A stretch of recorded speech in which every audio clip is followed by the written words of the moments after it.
La WWE a été marquée par de nombreuses ères. Certains ont connu la Golden Era avec la présence constante de Hulk Hogan au sommet, mais suite au procès des stéroïdes, la WWF a été contrainte de miser sur des stars moins imposantes physiquement et de laisser Hulk Hogan de côté pendant quelques temps. Cette décision a mené au lancement de la New Generation avec des catcheurs comme Bret Hart et Shawn Michaels, mais si ces ères sont celles qui ont bâti les bases du succès de la WWF, il y en a une qui a réellement propulsé l'entreprise vers des niveaux de popularité hallucinants, et c'est évidemment l'Attitude Era. Qui que vous soyez, vous avez déjà forcément entendu parler de cette période. Que ce soit la rivalité entre Vince McMahon et Stone Cold, celle entre The Rock et Stone Cold, ou puis même juste l'existence de Stone Cold en tant que telle, cette ère a véritablement marqué un tournant pour l'entreprise, et si on en a vu les prémices lors de WrestleMania 13 avec le match entre Austin et Bret Hart, l'Attitude Era démarre réellement pour de bon avec le show dont on va parler aujourd'hui, WrestleMania 14. Bon, cette année, on perd pas de temps. On arrive directement dans l'action pour ce WrestleMania, puisque le show s'ouvre immédiatement sur un plan de cette arène minimaliste, mais quand même assez mythique, avec l'entrée de Farouk et Kama Mustafa, puis celle de l'équipe qui fait son retour cette année, la Legion of Doom, pour démarrer une Battle Royale par équipe. Alors oui, le concept d'une Battle Royale par équipe, c'est peut-être pas la meilleure idée de l'histoire, mais en gros, c'est exactement pareil qu'une Battle Royale classique, puisque si l'un des membres de l'équipe est éliminé, les deux doivent quitter le ring. À la clé, pour les vainqueurs, il y a quand même un match pour les titres par équipe lors de Unforgiven, donc on peut se dire qu'il y a quand même un enjeu sympa, mais malheureusement, le résultat, il est totalement évident, parce qu'avec le retour de la Legion of Doom dès les premiers instants du show, on se doute quand même que c'est eux qui vont gagner le match. Du coup, j'avoue que j'étais pas hyper concentré pour ce premier match de la soirée, et j'avais un peu l'impression qu'il servait juste à laisser les fans dépenser leur énergie avec un grand bordel général, d'autant que les fans vont justement beaucoup chanter pour la Legion of Doom, pour justement laisser exploser cette énergie, et c'est finalement en moins de 10 minutes que le ring se vide pour ne laisser plus que la Legion of Doom et les Midnight Express. Bon là, il y a quand même juste un truc que je voulais souligner, parce que j'avoue que j'étais pas du tout au courant, mais dans les Midnight Express, on retrouve un certain Bombastic Bob, voilà, nom très stylé, qui en fait s'avère être nul autre que Hardcore Holly. Bon, voilà, c'est cool pour la petite anecdote, mais en vrai ça n'a aucune importance, puisque malgré l'intervention des Godwins, les LOD éliminent rapidement leurs adversaires pour remporter la Battle Royale, et permettre au show de réellement débuter.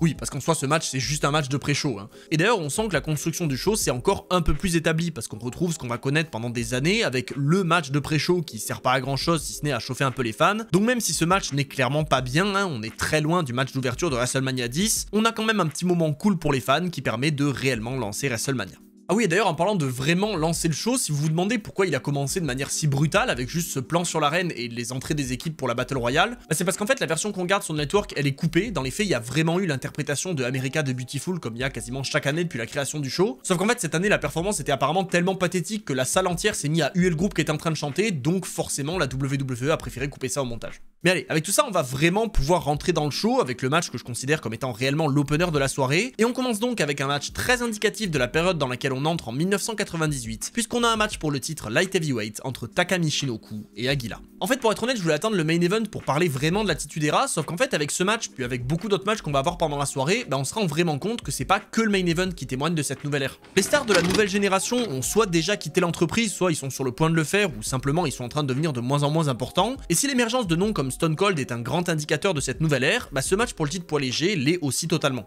On est à ce moment-là en pleine guerre entre la WCW et la WWF, et pour essayer de concurrencer la division Cruiserweight de son rival, l'entreprise des McMahon décide fin 1997 d'introduire la ceinture poids léger, ce qui va nous offrir ce match franchement très cool. Parce que oui, avec de tels catcheurs, on va clairement pas avoir un match lent qui prend son temps, on a de l'action ultra rapide d'entrée de jeu et Aguila nous sort un formidable moonsault pour choquer les fans avant de subir un immense topé de Taka Michinoku, et on comprend alors très vite que ce match c'est vraiment un combat d'exhibition. La WWF veut clairement montrer de quoi sa division poids léger est capable et on le comprend très vite puisqu'on a un match qui va à 100 à l'heure avec des prises auxquelles on n'est franchement pas habitué à l'époque, et personnellement j'ai passé un hyper bon moment. Ok, c'est très court, y a pas à dire, on perd clairement pas de temps et du coup ça peut très vite ressembler à un mini spot fest parce que c'est clairement un enchaînement non-stop de grosses prises, mais à titre personnel ça m'a totalement régalé. Et puis en plus, pour un petit match de 5 minutes qui sert juste à vraiment lancer le ton de la soirée et encore une fois à mettre en avant cette division poids léger, la WWF fait pour moi parfaitement ce qu'il faut faire avec Taka qui conclut le match rapidement avec son Michinoku Driver pour conserver son titre. Donc voilà, en soi c'est rien d'historique, on n'a pas la rivalité la plus folle de l'histoire, mais pour un petit match d'exhibition qui sert quand même un petit peu à montrer un changement de style à la WWF, c'est quand même très sympa, et donc avec ça, on peut passer à la suite.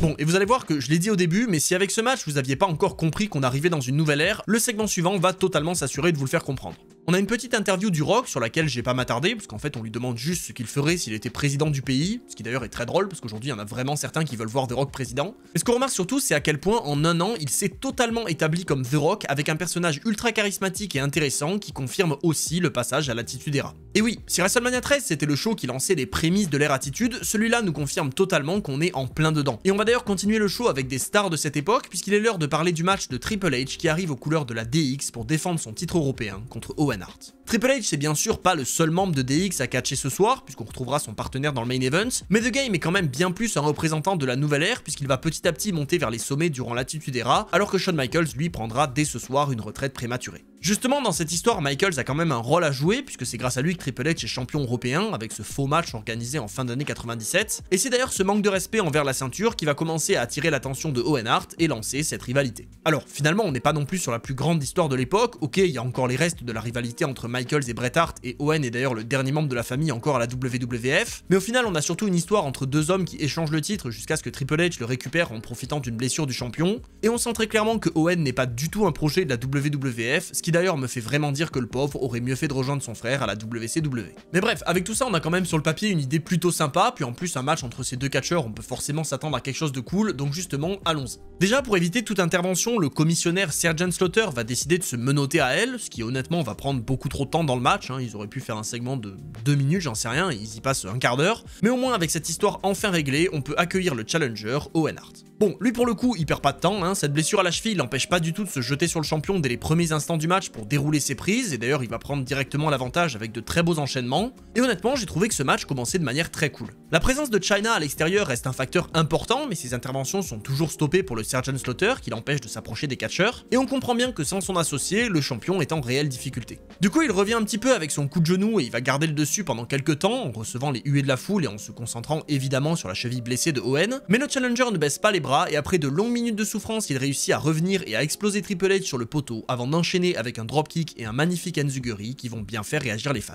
Franchement, encore une fois, un petit peu à l'image de ce début de soirée, j'ai passé un très bon moment. On met bien l'accent sur Chyna qui veut intervenir quand elle croit que Triple H va perdre, tout en maintenant que le champion est quand même un catcheur sérieux qui peut résister seul, et honnêtement, ça fonctionne très bien. L'idée, c'est de montrer que Chyna va tôt ou tard réussir à intervenir, et vous allez voir que ça va pas tarder. Parce que justement, pour confirmer quand même un petit peu que Triple H peut s'en sortir par lui-même, il va sortir un très beau contre, et il écrase Owen au sol avec une powerbomb, et tout ça mène à un enchaînement très sympa dans lequel le champion se fait contrer son pedigree et contre le sharpshooter en envoyant Owen dans le coin, qui va retomber directement en coup de boule dans les parties du champion pour offrir un petit moment comique. Alors oui, je vous l'accorde, on n'est pas sur la vanne de l'année, hein, on est vraiment sur du niveau spectacle de clown, mais bon, à la limite, ça fait quand même bien réagir la foule, c'est pas non plus horrible, donc allez, ça passe. D'autant qu'après ça, on revient quand même dans le sérieux, puisqu'on a encore un enchaînement rapide avec un contre du pedigree en sharpshooter qui va mener enfin à la vraie première intervention de Chyna, qui réussit à attraper la main de Triple H malgré la présence du sergent pour le sauver de la soumission. D'ailleurs, Chyna, elle va finir par être vraiment importante dans la fin du match, puisqu'elle envoie du sel au visage de Slaughter pour enfin s'en débarrasser, avant de placer un low blow sur Owen, qui va ensuite subir le pedigree de Triple H et qui permet alors au champion de conserver son titre.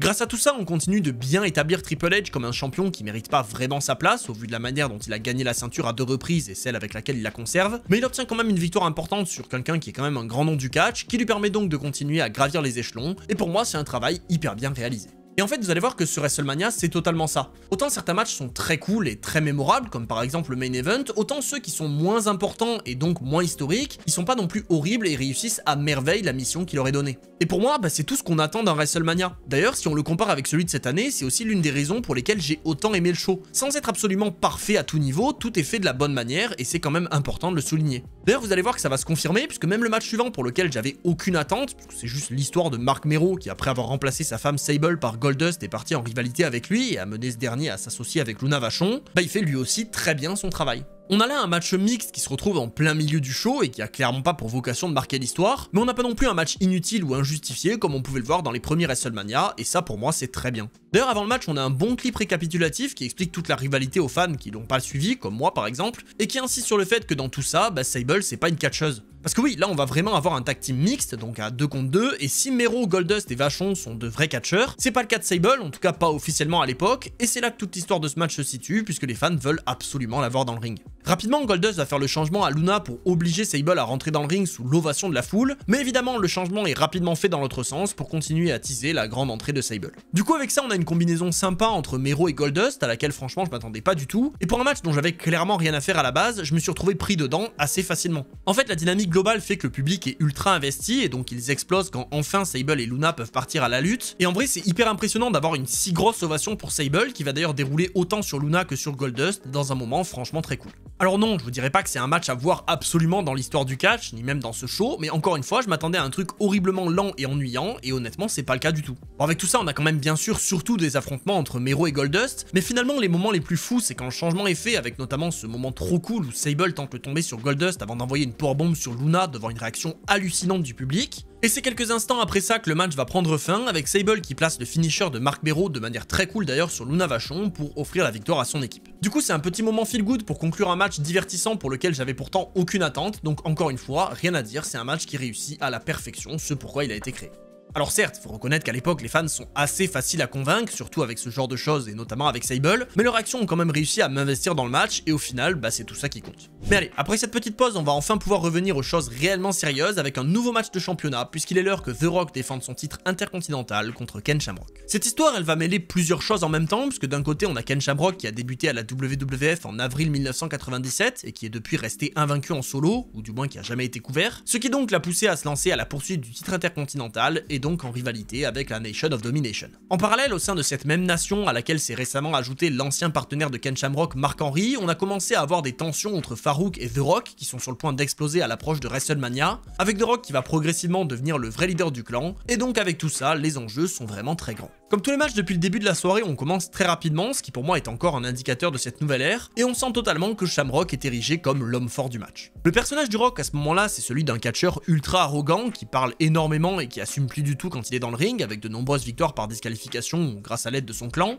et voir un tel personnage affronter Ken Shamrock, bah c'est juste parfait. Lui c'est tout l'inverse, c'est le bagarreur, le mec qui veut régler ses comptes dans le ring, et d'ailleurs c'est précisément ce qu'il fait, puisqu'il va chercher le champion à l'extérieur et il déroule dans le ring pour complètement dominer son adversaire. Bon, après malheureusement le match est pas bien long, et si la foule déteste The Rock et l'enchaîne de chants Rocky Sucks, Shamrock lui n'a pas l'air très soutenu par le public, et donc j'avoue que j'ai eu un peu de mal à m'investir à fond dans le combat. En fait, on sent que l'avenir de The Rock est grand et que la nation va pas tarder à exploser à ce moment-là, donc j'étais certainement plus focalisé là-dessus, et en plus le match va se terminer très rapidement, et en fait plutôt bizarrement. Déjà, Shamrock décide d'amener une chaise dans le ring, ce qui en soi est un peu bizarre parce qu'il est déjà en train de dominer, donc il n'y a pas vraiment de raison de faire ça, mais il finit par se recevoir sa propre chaise en pleine tête alors que l'arbitre est KO, et après avoir réussi à se dégager du tombé et être revenu dans le match, il finit par faire abandonner The Rock pour obtenir la victoire, et donc logiquement le titre de champion. Sauf qu'en fait, c'est pas tout à fait fini. Après le match, il est attaqué par la Nation et se retrouve face à Mark Henry qui l'écrase facilement avec une souplex. Mais ce que je vous disais sur l'histoire racontée avec le groupe de The Rock se confirme juste après, puisque Farouk fait son entrée mais refuse de venir en aide à son partenaire. Donc là pour moi c'était parfait, The Rock avait campé son rôle à merveille et le pétage de plomb de Shamrock à la fin en mode animal incontrôlable c'était très sympa. Mais justement, puisqu'il a refusé de lâcher la prise et qu'il a détruit des arbitres et des officiels après le match, Shamrock se retrouve disqualifié et la décision est renversée, ce qui rend le titre à The Rock.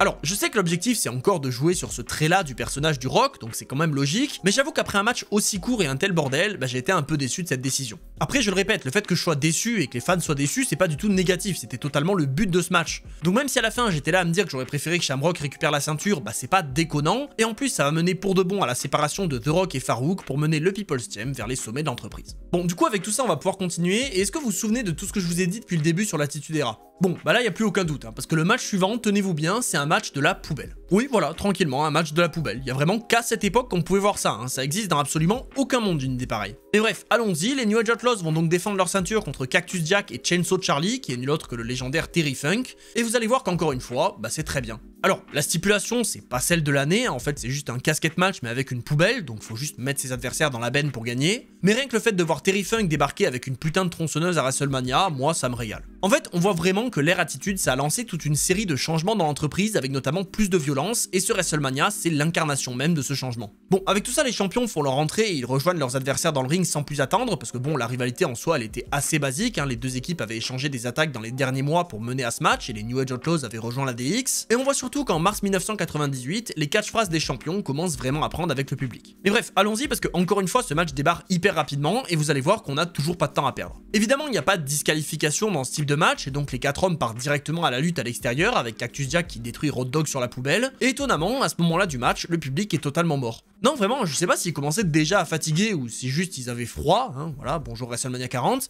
mais dans les premiers instants du match, ils ont quasiment aucune réaction. Il va falloir attendre que les premiers objets soient introduits pour obtenir de petites réactions de la part du public, et la domination des New Age Outlaws qui envoient Funk dans la poubelle n'aide forcément pas la foule de Boston à se réveiller. Justement, cette domination, elle est assez étonnante parce que Funk et Jack sont censés être beaucoup plus expérimentés à ce moment-là, dites-vous que Terry Funk il a déjà plus de 50 ans à l'époque, mais bien sûr, puisqu'ils sont logiquement plus expérimentés dans ce type de match, Cactus Jack empêche les champions de conserver leur ceinture en sortant de la poubelle pour rendre l'avantage aux challengers. Et à partir de là, c'était parti. Cactus Jack sort tout type d'objet avec une échelle qui reçoit des petits champs ici dub et qui va mener à un gros spot avec la chute de Jack et Gunn dans la poubelle, qui encore une fois n'obtient pas d'immense réaction. Et franchement c'est dommage parce que jusqu'à présent le match est très cool et la domination des heels elle est construite parfaitement avec une violence qui n'a de cesse d'augmenter, mais je sais pas pourquoi le public est pas du tout investi. Du coup puisqu'ils s'en foutent, bah autant les forcer à regarder comme tout le monde sur un écran, hein, donc les champions amènent Jack dans les vestiaires, mais ils sont rapidement rejoints par Terry Funk qui les soulève avec un chariot élévateur pour les emmener dans une poubelle qui se trouvait là purement par hasard, et on a alors comme ça de nouveaux champions par équipe. Bon, je reconnais quand même que si le match est sympa et que le côté violent est plutôt cool, l'absence de grosses réactions de la part des fans et cette fin qui sort un petit peu de nulle part m'ont quand même un peu déçu, et donc même si j'ai plutôt bien aimé, ça reste pas le match qui m'a le plus marqué dans ce show. Mais bon, avec tout ça, WrestleMania 14 passe quand même très vite. En fait, avec tous ces matchs rapides et qui s'enchaînent sans trop de transition pour avoir un rythme ultra soutenu, on a eu qu'1 heure de catch depuis le début alors qu'il ne reste plus que 2 combats. Mais justement, ce soir, ce WrestleMania garde un maximum de temps pour ces 2 matchs les plus importants, et en vrai, c'est totalement à raison. Si dans le main event on retrouve un match avec une bonne histoire et un enjeu majeur, il reste avant ça un match avec une histoire très forte que la WWF va prendre le temps de nous raconter. Quelques mois plus tôt, en octobre 1997, le monstre Kane a fait ses débuts dans l'entreprise en s'en prenant à son frère l'Undertaker dans ce Hell in a Cell de fou qu'on a clairement pas oublié,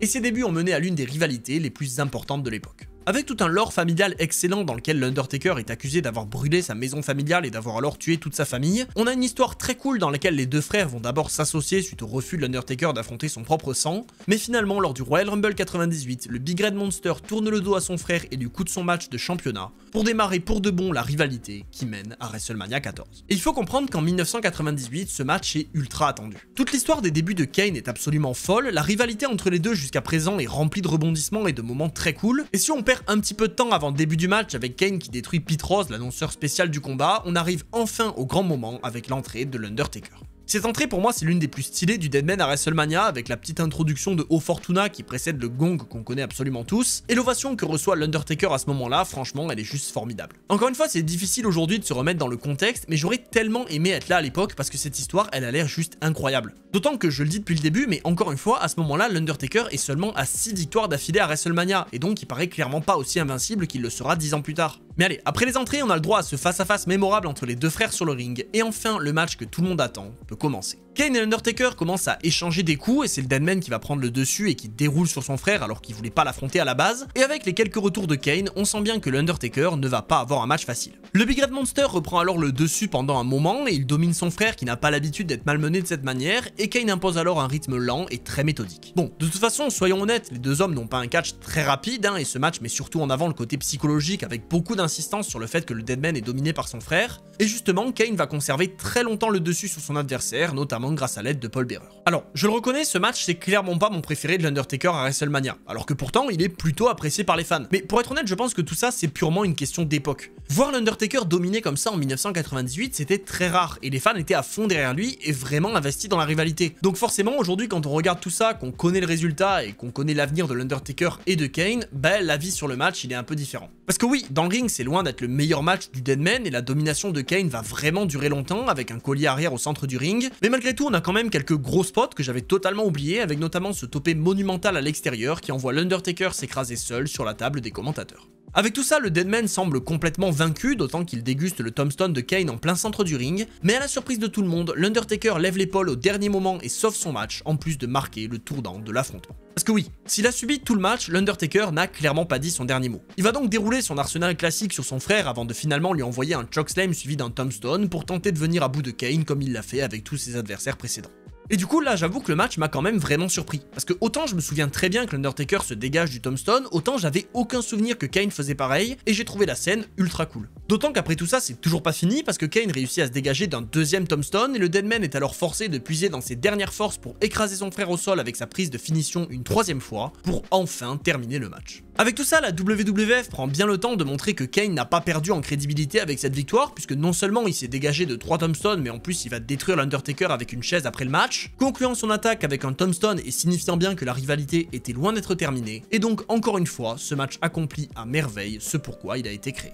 J'avoue qu'avant de regarder ce WrestleMania, j'avais pas mal d'a priori sur ce match, mais je pense qu'ils sont aussi un petit peu biaisés par le deuxième match entre l'Undertaker et Kane, qui dans mes souvenirs est encore moins bon que celui-là. Parce que j'avoue que là, en me replongeant dans le contexte, en revoyant la rivalité et en étant à fond dans le match, j'ai quand même passé un très bon moment. Mais justement, puisqu'on parle de trucs cool, il va être l'heure d'arriver au moment qui fait de ce WrestleMania l'un des plus importants de l'histoire, le main event.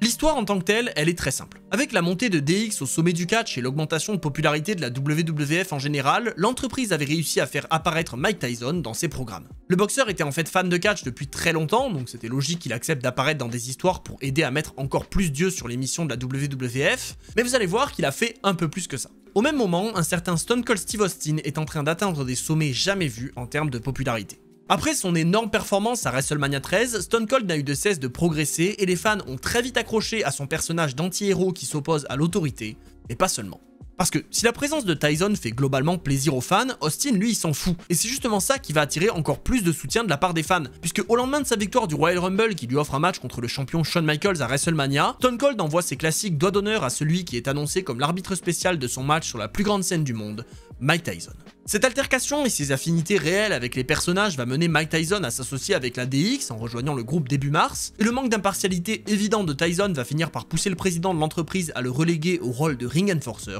c'est-à-dire juste un arbitre extérieur. Bon, vous imaginez bien que le président justement est dans une situation un peu particulière, parce que d'un côté il veut s'opposer à la DX, mais d'un autre Stone Cold c'est pas non plus son meilleur pote, et d'ailleurs ça va se voir dans les prochaines années, et donc on a un main event qui raconte une histoire qui part dans tous les sens et qui est parfaitement représentative de l'Attitude Era. Et justement, confirmons pour de bon le passage à cette nouvelle ère en accueillant l'homme le plus populaire du catch à l'époque qui reçoit une ovation monumentale dès les premières notes de sa musique, le légendaire Stone Cold Steve Austin. Ce soir, il débarque en tant que challenger numéro 1 au titre de la WWF dans le main event de WrestleMania et il a l'occasion de remporter le titre pour la première fois de sa carrière. Et franchement, avec tout ça, tout porte à croire qu'il est le nouveau visage de l'entreprise. Mais pour le prouver, Austin va devoir accomplir quelque chose de grand. Face à lui, ce soir, on retrouve le champion de la WWF, Shawn Michaels, qui est au sommet de son art après avoir remporté le titre contre Bret Hart dans le fameux Montreal Screwjob fin 97. Et le champion arrive donc avec cette entrée ultra populaire dans laquelle on le voit arriver depuis les vestiaires aux côtés de Triple H et Chyna, avant d'être accompagné au ring par la musique de la DX jouée sur place par le groupe.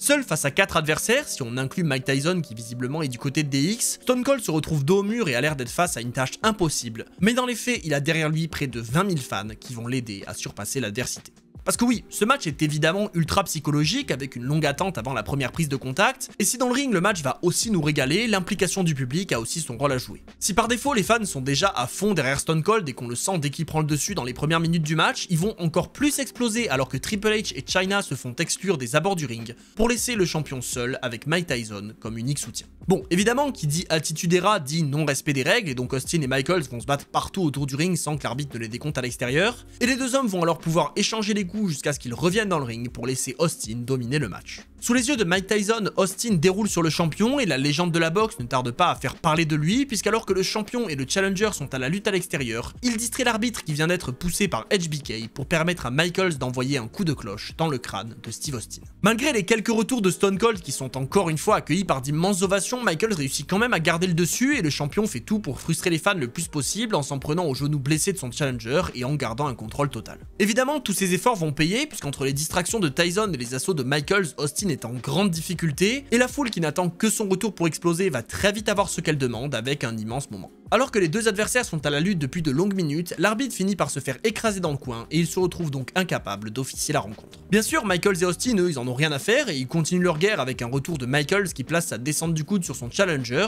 et qui prépare alors son switching music pour tenter de conserver son titre. Le champion s'élance donc sur son adversaire mais au dernier moment, Stone Cold esquive la prise et prépare un stunner qui est à son tour contré Et après avoir réussi à bloquer une seconde fois le super kick de HBK, Stone Cold réussit enfin à placer son stunner sous une explosion des fans pour clouer le champion au sol. La foule est bien sûr en délire et elle voit déjà son héros repartir avec la ceinture, et dans un immense moment pour conclure ce gros match, Mike Tyson vient remplacer l'arbitre et effectue le compte final pour donner la victoire à Austin, tournant le dos à Michaels et compagnie et célébrant avec le champion devant un public qui exulte. Le catcheur le plus populaire de la WWF avait alors enfin atteint les sommets et il remportait pour la toute première fois de sa carrière le titre de champion du monde dans un moment historique, alors qu'au même moment aux commentaires Jim Ross prononce cette phrase qui va rester dans la tête de tous les fans pendant des années, l'ère de Austin vient de débuter. Le show va alors se conclure quelques instants après avec Tyson qui couche Michaels au sol avec une énorme droite pour définitivement se séparer de DX et rejoindre Stone Cold dans sa célébration. Et pour de bon, l'Attitude Era venait de démarrer pour entraîner la WWF dans une période juste excellente. Dans cette période au total, on connaîtra 3 ou 4 WrestleMania en plus de celui-là selon les avis, et on aura l'occasion d'en parler dans les prochains mois, parce que cette ère c'est évidemment l'une des plus populaires de l'histoire, avec notamment cette immense rivalité entre Austin et The Rock dont on va bien sûr reparler aussi. Mais pour aujourd'hui c'est tout ce qu'on va voir, puisque WrestleMania 14 prend fin sur ce moment historique et l'Attitude Era peut alors démarrer. Du coup, j'espère que cette vidéo vous aura plu. Si c'est le cas, dites-le moi en commentaire et donnez-moi votre avis sur WrestleMania 14, qui franchement est un plutôt bon WrestleMania, alors que j'ai pas l'impression qu'il soit souvent cité parmi les meilleurs. Certes, il est pas exceptionnel, mais ça se comprend aussi, mais franchement, par rapport à certains qu'on a vus par le passé, il est vraiment pas si mal. Donc j'attends de lire vos avis là-dessus, et si vous voulez discuter un peu plus avec moi, n'hésitez pas à me rejoindre sur tous mes réseaux qui sont dans la description. Et sur ce, c'était Monsieur Hawkin, et on se retrouve très vite pour d'autres histoires.